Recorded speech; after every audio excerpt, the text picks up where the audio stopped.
আজকে দেখো রান্না কে করছে। এই দেখো করলা এখানে কেটে রেখেছে, হলুদ নুন মাখিয়ে ডাল সিদ্ধ বসিয়েছে। এটা কি হবে? ঝিঙে পোস্ত বলো। আলু ঝিঙে পোস্ত, করলা ভাজা, মুগ ডাল মটরশুঁটি দিয়ে বানানো হচ্ছে। আজকে রান্নাঘরে স্পেশাল মানুষ রান্না করছে। দেখো দেখো কি সুন্দর ছাড়াচ্ছে। হেভি রান্না হচ্ছে আজকে। ব্যাস এইটুকুই, আর কিছু না।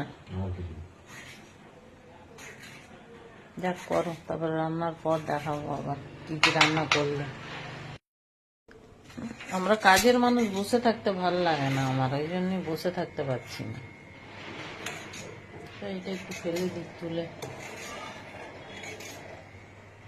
বড় বড় মুগ ডাল দেখো, সব ছড়িয়ে ছিটিয়ে রান্না। একটা কাজ তো আমাকে করতেই হবে।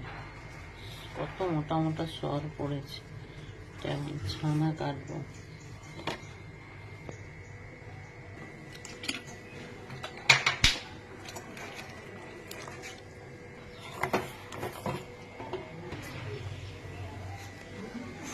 এনাও ছানা চিনি ঢেলে খেয়ে নাও।